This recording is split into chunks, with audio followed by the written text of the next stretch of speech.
The quick expert reviews. Today we've got the Sony XZ3 in a Bordeaux red color, which my daughter just says that it's pink color.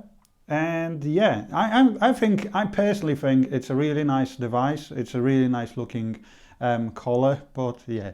Then in the box you also have the headphone jack. You've got the Type-C cable and the headphones. You can see that there is no charger. It's purely because this handset was supplied by O2, and O2 has the Think Big project where they don't supply the chargers in the box, because the idea is that there are more chargers than the phones themselves on the planet. And the Xperia also supports uses actually the USB power delivery rather than Qualcomm quick charge, and hence why you don't need a fast charger, like a proprietary fast charger, like a supercharger in a Huawei, if you've got one already, or any 9-volt plug, really, USB plug.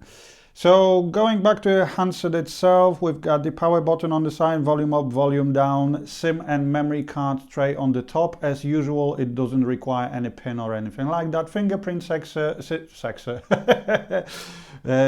90 megapixel camera, and the obviously Type-C and stereo speakers on the front. And the biggest new addition, the gorgeous OLED screen. It's absolutely gorgeous. I know that some reviews are out already and they all say that the screen is gorgeous and so on, but I mean, to be honest, I haven't seen anything like this. And you know that from this channel, I've reviewed, I think, every single OLED device from P20 Pro to Note 9 to S9, S9 Plus and so on. In my opinion, and even the LGs, it's the most beautiful display I've ever seen.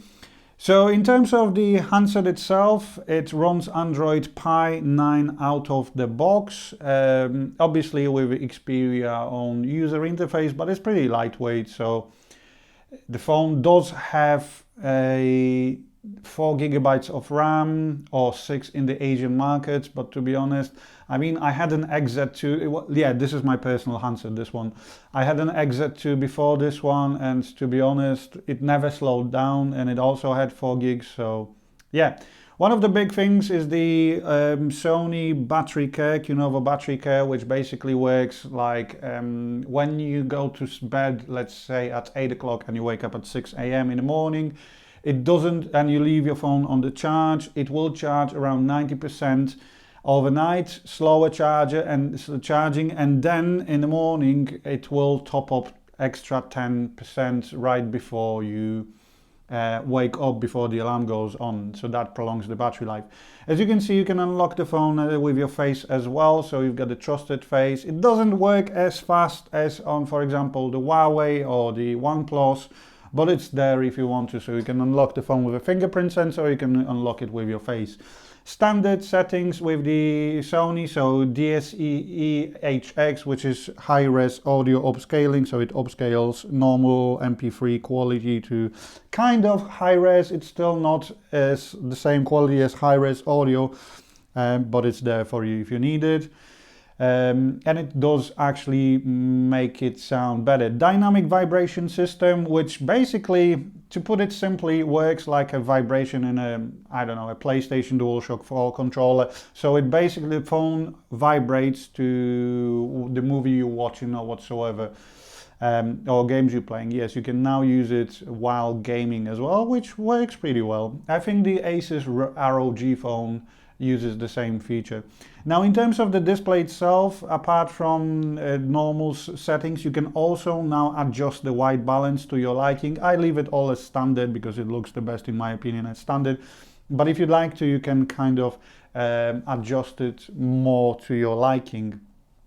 In terms of the new features, you've got a side sense. So if you double tap on a side, it comes up with like a shortcut, which shows you your recently used apps. It kind of reminds me of the Samsung S6 Edge or S7 Edge or S8 Edge Sense, as it was called, but this one, as it usually is with Sony, they usually take stuff and they enhance it.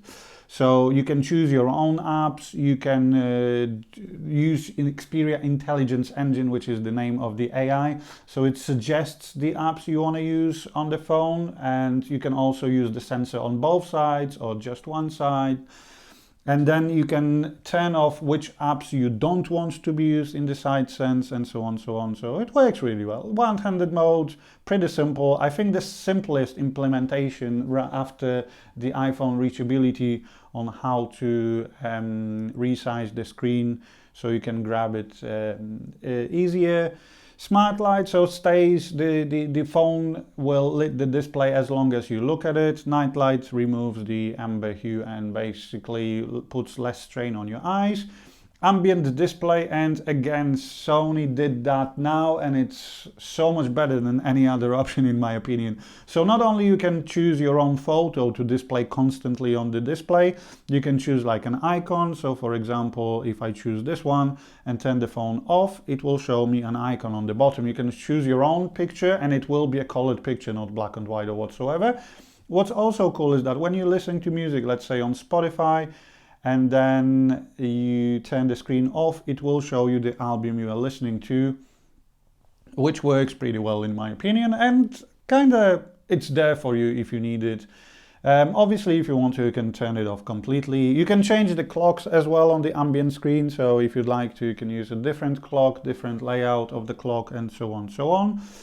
Obviously, if you want to, you can turn all that stuff off, including the music information. You can even turn the notifications off. What's pretty clever is the ambient display is animated as well, so when you get a notification and you haven't read it, it's for example a messenger, Facebook Messenger notification, it will start jumping around on the ambient display, so it lets you know, hey, there is someone that's trying to get in touch with you.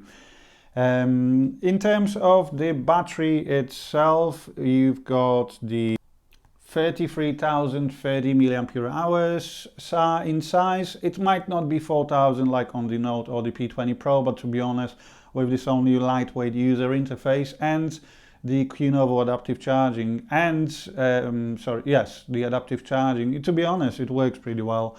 It's very difficult to run the whole battery out in a day.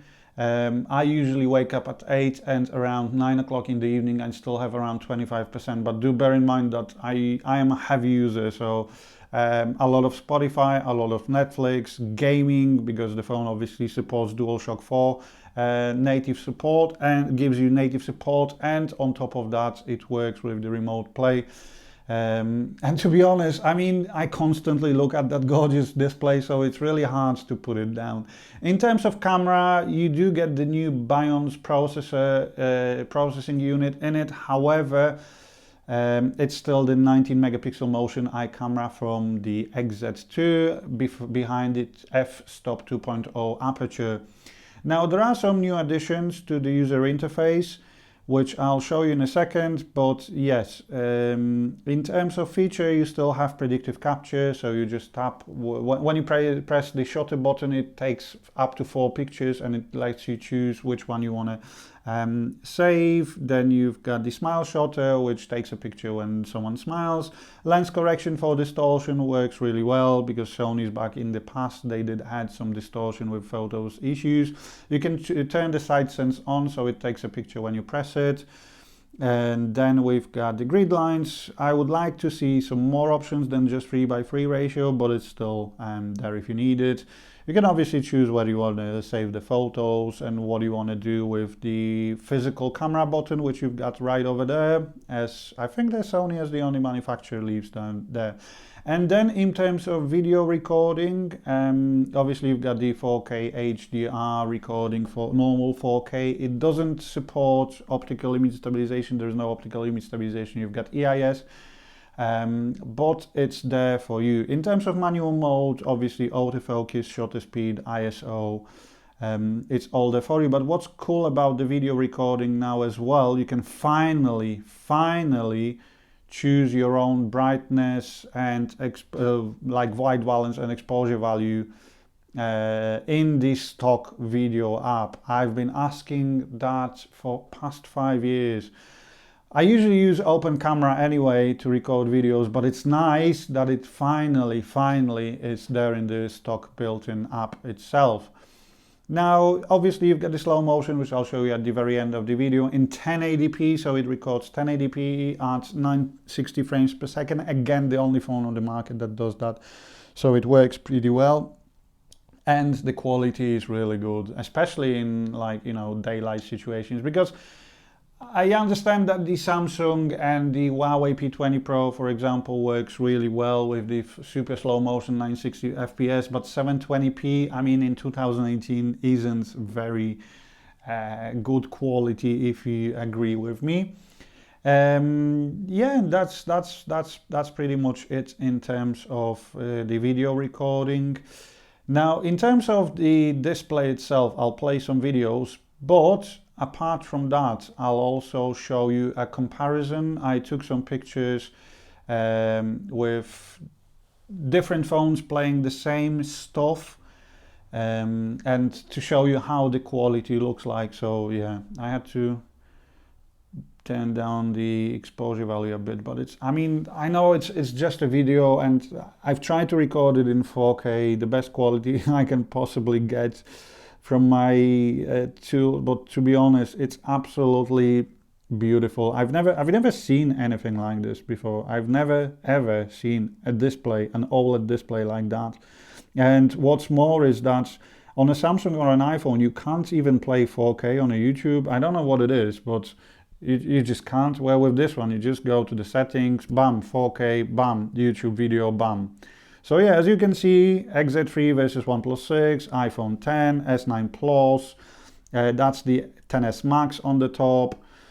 Yeah, there is a big difference. In terms of low light condition pictures, it works really well, in my opinion, and it looks really nice. So this is the super slow motion. As you can see, it's absolutely gorgeous, my son on a bike. And this is the HDR on and HDR off. It adds this cinematic look to your videos. So yeah, thanks for watching another episode of Quick Expert Reviews, and I'll speak to you soon, guys. Bye.